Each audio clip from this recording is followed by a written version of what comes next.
So this is my '05 F150. It's been an incredibly reliable truck. Has 170,000 miles on it now. I went to take it to work this morning, and here's exactly what happened. Put the key in the ignition.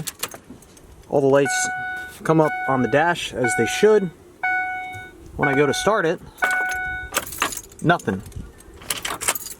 Now, the first thing probably most people would think it could be is a dead battery. Well, I know for a fact it's not the battery. I have my power probe hooked up, and when I go tap the positive terminal, I'm getting 12.2 volts. I'd like it to be a little bit higher, but I should at least be getting something. So now, it could be a couple things. It could either be my starter solenoid, perhaps bad contact there.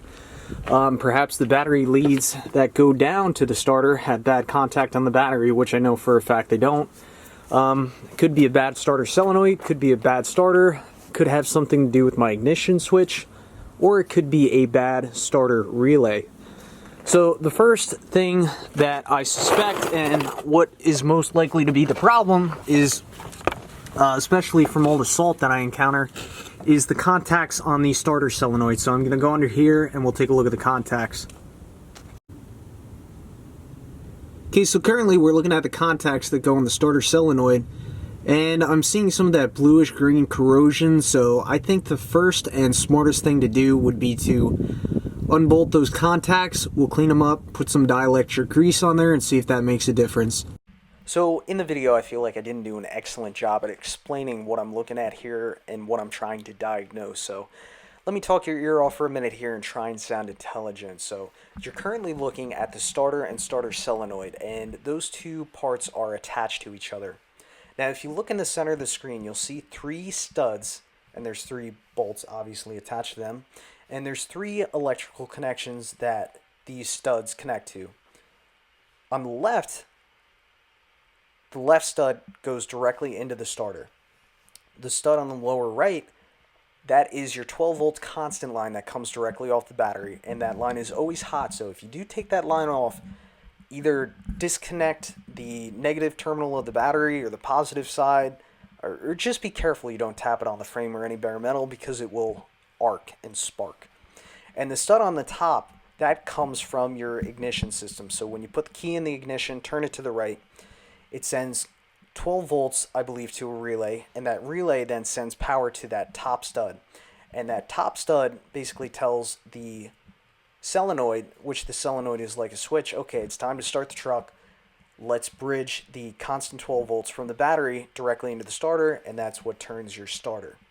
So when diagnosing what's wrong here, the first thing I did was I went under there with the power probe, and I had somebody turn the key, and I was testing that top stud to see if I got 12 volts to that line, and which I did. So I figured, you know what, my ignition system was okay. And as for the stud on the lower right, I was testing to see if I had constant 12 volts there. Now, typically if you have a bad solenoid and you need to start your car in a pinch, what you can do, you can take that stud on the lower right, which is your constant 12 volts off the battery, and you can bridge it with a metallic object, a wrench, pair of pliers, whatever, to the stud on the left, which that stud feeds directly into the starter. So you're bypassing the ignition switch. And normally that'll get you going in a pinch as long as you have your key in the on position, you know, so the fuel pump can run and whatnot. But what's interesting in my case, when I did that, the starter motor spun, but it wasn't engaging with the actual engine, so that's really why I decided to replace everything. Okay, so fast forward 3 days, and you can see I took the old starter off the truck. Now, initially what I thought is, what I did in fact find was there was corrosion on all the terminals that make contact here, so I started to take off the 12 volt lead, positive lead off the battery, that's always hot. I took that off, cleaned that up, no problem there. Then I tried to take off this 12 volt ignition lead, and that stud ended up breaking off, so you know it didn't really make sense to continue here. Well, it just made more sense to buy a completely new aftermarket starter because I didn't want to go with OEM. And so I mean the starter solenoid probably would have been around 25 bucks, 24, 25 bucks, and I got the whole starter with the solenoid for 46 bucks on Prime. Took 2 days to get it here, so you know what, that just made sense. I will say it was a pain in the butt to get this thing out of there. That top bolt is really the tough one to get to. You really got to have small hands to do this job, and unfortunately, because of how it's positioned in the truck, I really can't show you too much with the camera, but I'll take the camera under the truck now. I've got to get this installed, and I'll try and give you guys a better view of what's really going on under there. Of course, before I do install this new starter, I'm going to lube these up with dielectric grease, and that should be it. So let's get going here. So perhaps kind of difficult to see, but it's pretty cramped under here. Now what you're looking at, there's 3 leads. One of them comes directly off the positive side of the battery. One of them comes directly off the negative side of the battery, and the other one comes off the 12 volt keyed ignition. So when you turn the ignition switch, it sends 12 volts to this little wire right here. And what I'm trying to do now is just hit them with the wire wheel a little bit and clean them up a little bit so that way they'll make good contact.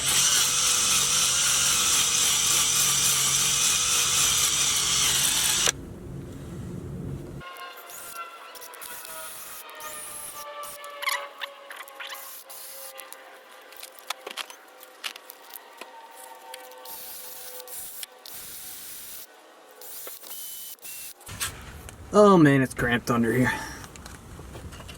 Okay, but those connections look pretty good now. Should make good contact. Alright, so now I gotta try and sneak this starter up in here, and as you can see, it is a bit tight. So my plan is, once I get it in place, I'll install one bolt, and then from there, try and get the other bolts at least started. I'll start tightening them up.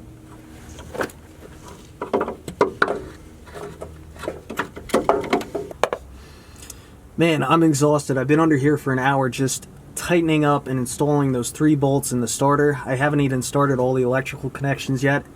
If you have big hands, forget about it. There's no way you're going to tackle this job. Make sure that whoever does this job has small hands, because you really got to reach up in there, and it's really tough. I tried removing my fender well in hopes that I'd gain more access to get to the starter, but the only way you're going to get more access is if you take off the manifold, and I have no intentions of doing that. If there's one tip I could give you, have a couple different styles of 3/8 inch drive ratchets. See, like I have a swivel head right here, I have a fixed head over there. That is a must. You want to have deep and shallow sockets. The main bolts that hold the starter on are 1/2 inch. Also have a couple different swivels and as many different lengths of extensions that you can get, because you're going to need everything you have in the tool arsenal. But yeah, that's all in there now. I installed anti-seize, or I put some anti-seize on the bolts, so if I ever need to change it out again, knock on wood, I don't have to. It'd be hilarious if the starter was bad, but put anti-seize on all the bolts, and also where the starter sits in the housing, I put some anti-seize there, so hopefully this thing will just knock out in the future if I ever have to replace it again, but hopefully that doesn't happen. So now I can finally install the electrical terminals, the electrical connections, and then we'll go in the truck, give it a start, and hope she starts. Okay, so this first connection, this is probably going to be one of the easier ones. This is going to be the grounding stud, grounding connection, whatever you want to call it. Just putting a bunch of dielectric grease on here. So that's a very good idea. I mean, the frame of the truck's already grounded out, but this is just to ensure that the starter has a good ground, so that way you get, you know, maximum contact. And it's a bit easier on the electrical system. I'm going to put this on both sides here. Definitely doesn't hurt to lay it on heavy here, folks. Okay, just like the other 3 bolts, this is still going to be 1/2 inch.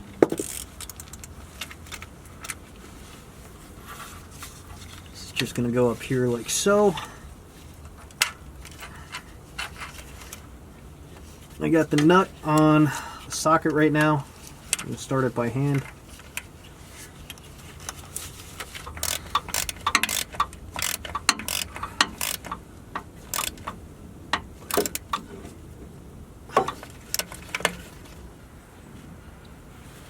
Alright, so let's finish this up here. So this is going to be 12 volts from the battery. Direct connection. Okay. It's a good fit. That's a good sign. Now I just need to determine what size socket I'm going to need. Oh, it's tight. Very tight. It should be a size 14 mil. Of course, I'm not going to be able to fit that up in there, so I need to go get a shallow 14 mil. 3/8 inch drive. Wonderful.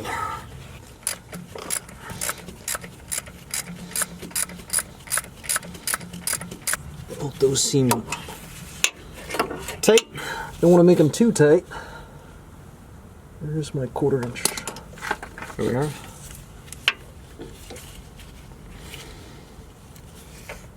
Oh, that's loose. Hoping it's 10 mil. I think the other one was 10 mil. I have 10 mil on my 1/4 inch drive ratchet for some reason, so hopefully that all works out.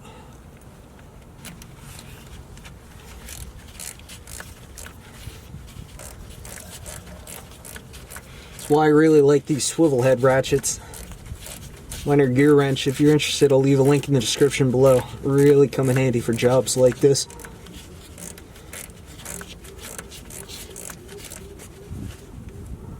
Okay, finally,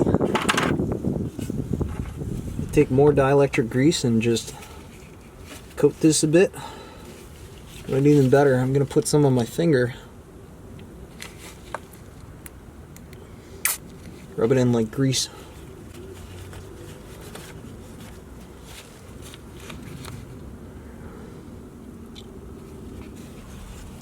And finally, it's just a little cap that goes on top of this, and this just kind of helps to protect everything.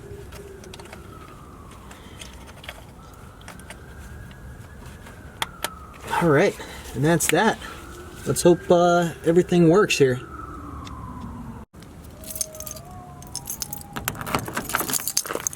Quite nervous here, but really hoping for the best. Let's see what happens.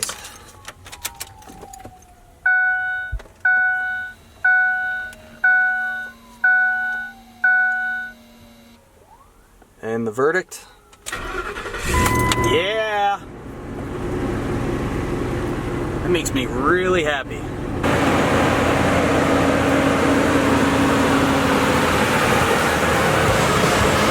Burn like